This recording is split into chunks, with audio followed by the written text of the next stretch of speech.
Inside Africa, in association with Zenith Bank. It's a country that comes complete with contradictions, at times stunningly beautiful.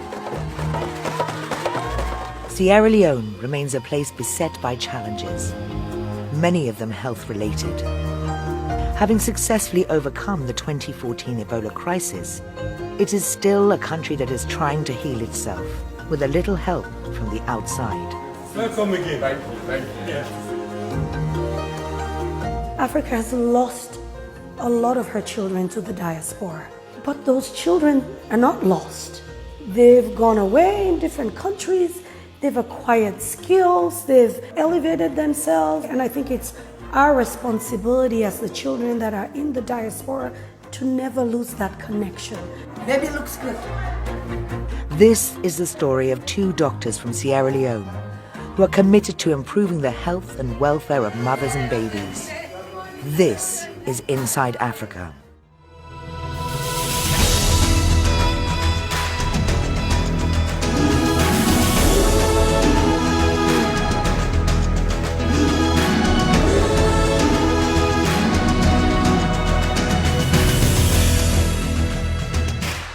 Mina Dr. Fatou Fona Sise. Me na Dr. Sheku Sise Jr. Sheku Sise and Fatou Fona Sise are no ordinary doctors. Highly skilled and in great demand now that they've moved to the US. They have chosen not to enjoy the potentially easy life that can come with a life in medicine. Sierra Leone has arguably the highest maternal mortality ratio in the world. I think this is what fuels what we do. You know I specifically left Sierra Leone as a child to move to the US to become a doctor because I wanted to not only to be a doctor, I wanted to be the kind of doctor that saves the lives of pregnant women and keeps them from dying. With a population of around 7 million people, Sierra Leone is currently thought to be served by only 200 to 300 local doctors. Just Fatou and I decided to go to the provinces. Young doctors wanted to help. We decided to go, and we said we'll see as many people as we can, we'll set up shop, we'll do as many treatments and procedures and measure blood pressures and do that kind of thing. So we got in the car, we loaded up our car, went all the way, set up. The first day we saw 600 people, and it was from when we set up in the morning to when we finished at like 6:37, we worked continuously. So there is a huge need in those communities. Their experiences prompted them to set up the Mama-Pikin Foundation. The name translates as mother and child. At the end of last year, they invited us to join them on a trip around the country to see what is being done in the local medical community to help give Sierra Leoneans a clean bill of health. The journey starts outside Sheku's family house in the capital city, Freetown.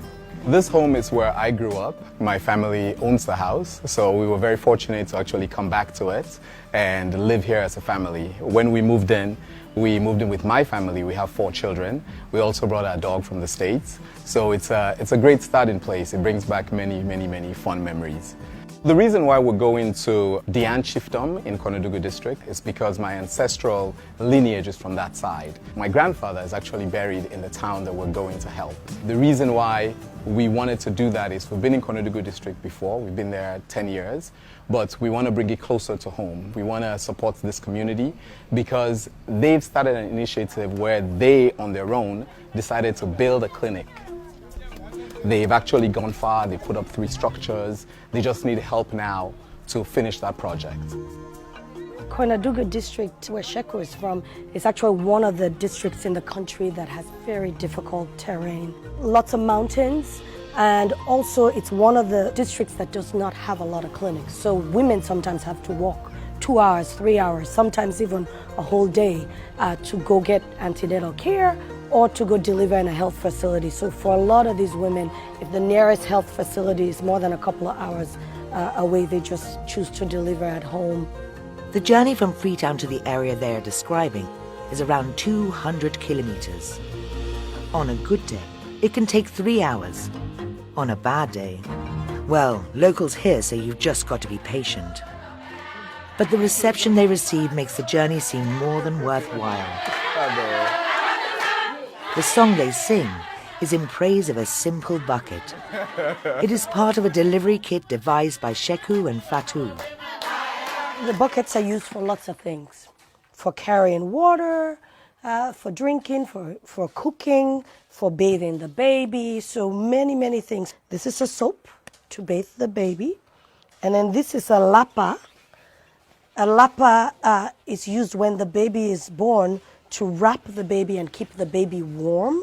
And then this piece of plastic is used to cover the delivery bed to make sure that the woman delivers on a clean surface. So these things together are packaged and form the delivery bucket that we give to every woman who delivers in the clinics that we support. This whole package costs about $5. It really has been instrumental in serving as an incentive for women to come to the hospital and not deliver at home, but also in helping women have things that are critical in preventing infection and keeping the baby warm. This is a new mom, Sarah. She had her baby yesterday. This is her baby. This morning. This morning, wow. So I'm not getting named yet, Seth. So the baby has not even been named. Hey, Daddy, everybody. Thank you. Congrats. So Sarah and her newborn baby, she's one of the recipients of the Mama-Pikin buckets and the lapa to wrap the baby and the plastic to spread when she was having the baby and the soap. So she wanted to say thank you very much, and we want to thank her for coming to the hospital for when you can born and for taking care of the baby. So thank you for men. The link the couple have to this area stretches back for decades.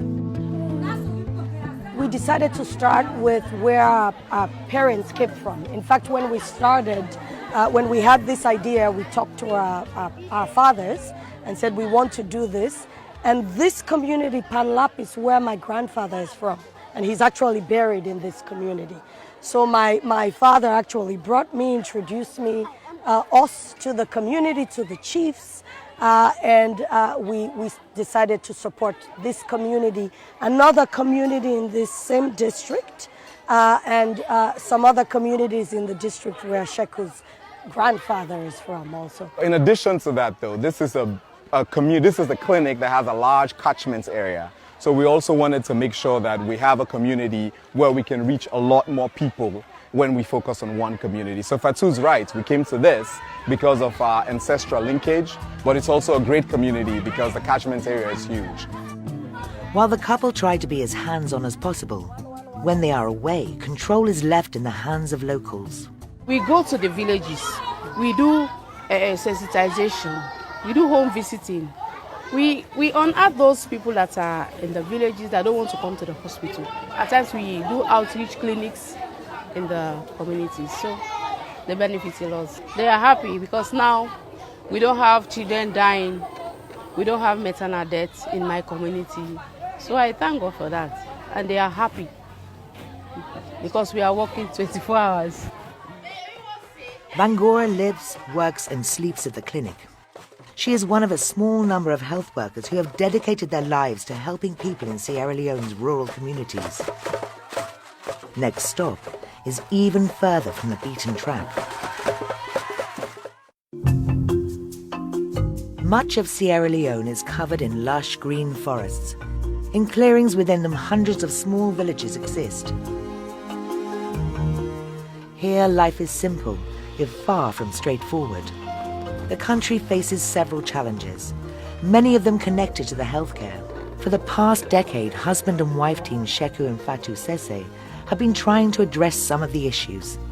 In addition to trying to improve life for mothers and babies, this small West African country is trying to overcome one of the highest teenage pregnancy rates in the world. Having made it their mission to help their homeland, the couple have decided that one of the best ways of empowering young people is to educate them. While living in Sierra Leone, they started hosting events which they continue to offer families in the United States. They call them puberty parties. A lot of young girls, teenagers growing up, don't know much about sex at all.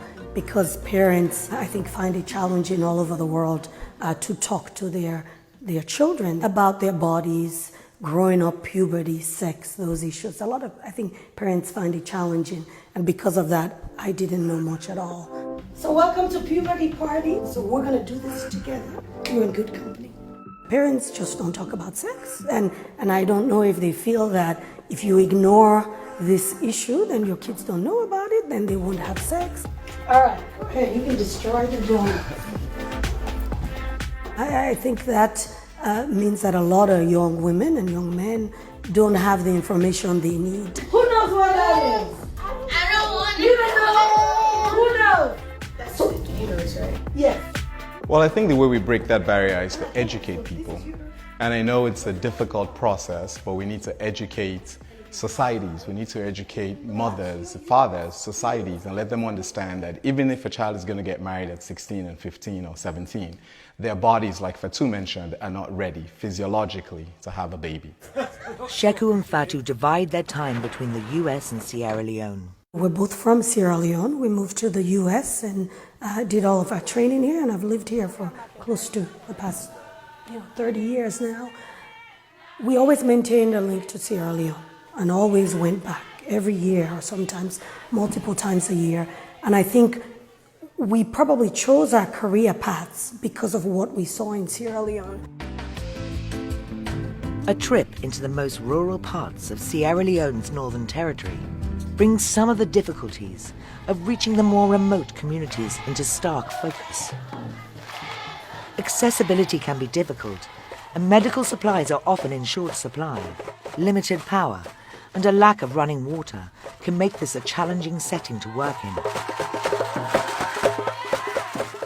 Before they visit a clinic, which is under construction, the couple are introduced to a man referred to as the Paramount Chief, a title which gives him power over this village and the surrounding area. Sitting next to him is Sheku's father, who grew up in this area. The community here have decided to work together to build their own clinic and hope to have a new facility up and running soon. It will serve people who live in the area, many of whom currently have to walk for several hours to receive treatment at the existing facilities. For Sheku and his father, there is a personal reason that has brought them here. The burial place of Sheku's grandfather, which is on the edge of the village. The whole family lived here. I was going to school in Kabbalah. I used to come here every week, every Friday, to have some food and then to go back to the elementary school. So this was like my real home, and Kabbalah was only a place to go to school. So I feel a great attachment to this particular village because, you know, as a child, I did everything that a child does in those days in a Kuranko village. And more importantly, As a young man, he travelled extensively with his family, but he was keen that they retain their links to Sierra Leone. I wanted them to have their childhood in Sierra Leone so they can have long-lasting friends. So they went to high school here. My son Sheku went to the same school like me, which is the Bo School. All my children knew Sierra Leone very well. So when they went to university in the US or England, they had a base. They had a home base called Sierra Leone. And I think from there, I guess it was not very strange for him to come back. let me just add to that. I think that it really touched on the issue of we knew Sierra Leone. Even though we were born in the States, we grew up here. So for us, home is really Sierra Leone. And when we were kids, he probably doesn't remember this, he would bring us on trips all the way to Kabbalah from Freetown. Back in those days, it was like a 6-hour drive. We hated it. But we learned to appreciate the culture, we learned to appreciate the place. So going back to the States and studying and doing all these things, I know my home is in Sierra Leone. While this journey is predominantly about helping mothers and their babies, Sheku's day with his father reveals another important aspect of the trip. Personal connections and links to family are a powerful motivator for these doctors as well as others. Ahead extending their mission.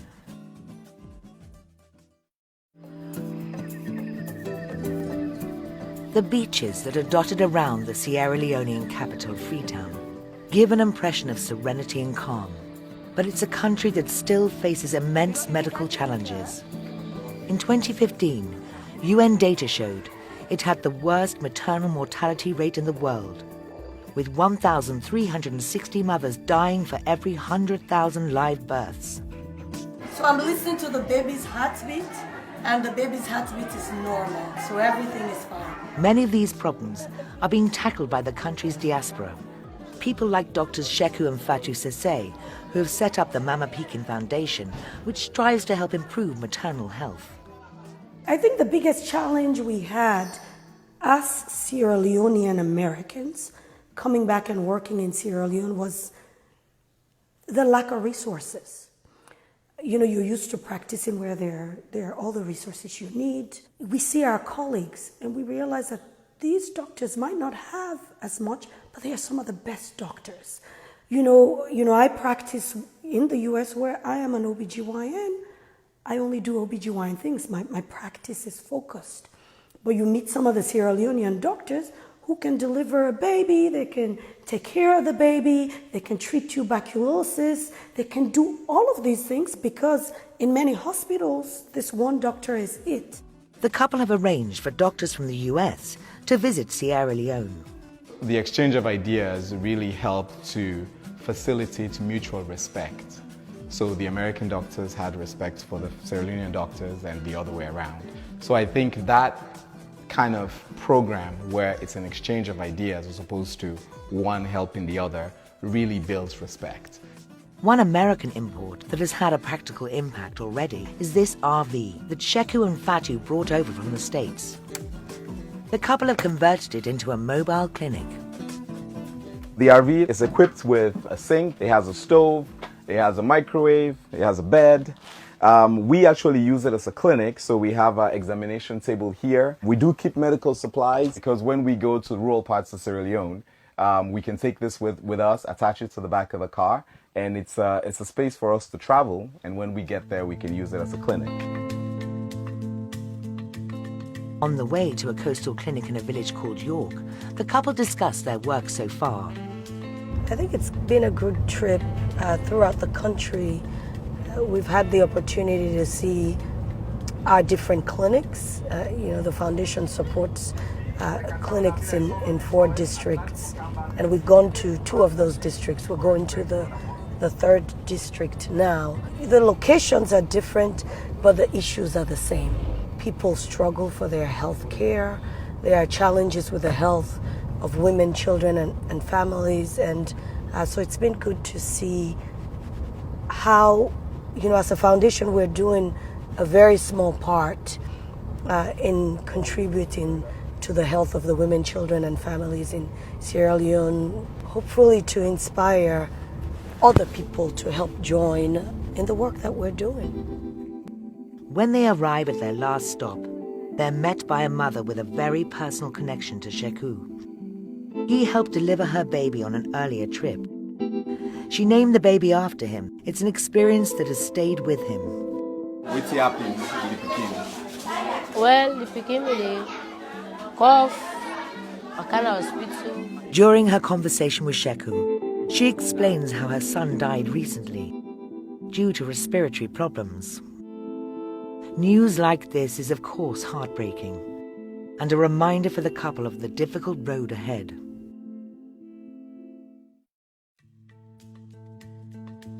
Before leaving the country, Sheku was keen to show us the hospital he spent 12 months working in. So where we are right now is called the Oladurin Children's Hospital.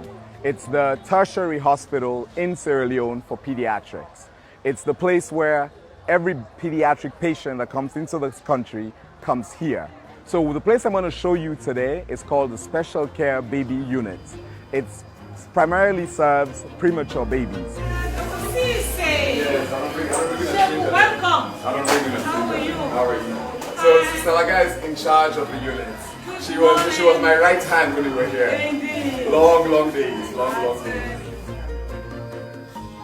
The The unit treats babies from all over Sierra Leone and is considered by many to be the finest facility of its kind in the country. What is different about this unit that makes it such a specialized place? And actually, if you ask my opinion, I think it's the skill and the training of the staff. I'll give you an example. A couple of years ago, if you had a less than 30-week baby, your chances of survival were very, very slim. Today, we have twins that are 28-weekers, and they're on their way to recovery, being healthy babies that are going to go home at some point. Everybody comes here because they know that our staff is trained and ready to accept their babies. Around 30% of Sierra Leone's best educated people are reckoned to have left the country, with more than 500,000 thought to be living in the US and the UK.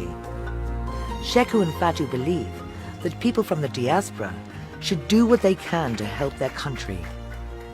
The future for Sierra Leone includes her diaspora. There are thousands and thousands of people doing quite well, contributing to other countries, and Sierra Leone has to figure out a way to harness her diaspora and bring her children back home. What we're doing, especially with Mama-Pikin Foundation, going back to rural places in Sierra Leone, helping people that are less fortunate than ourselves, it's a shining light for other people to look at it and say, hey, I don't have to move back to Sierra Leone, but there's a small way that I can contribute in a meaningful way. We are shining the light or showing people what's possible in Sierra Leone.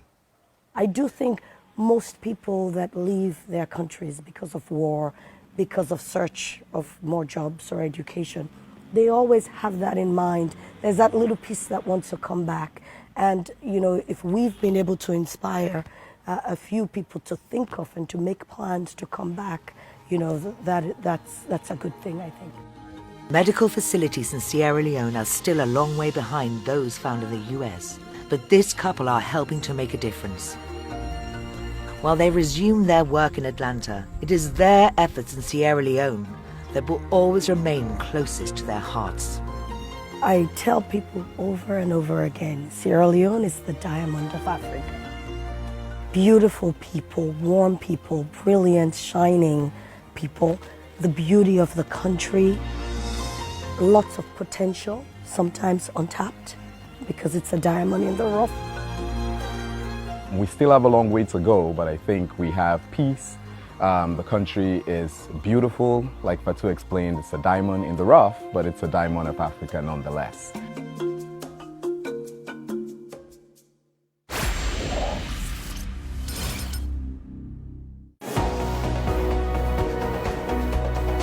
Inside Africa, in association with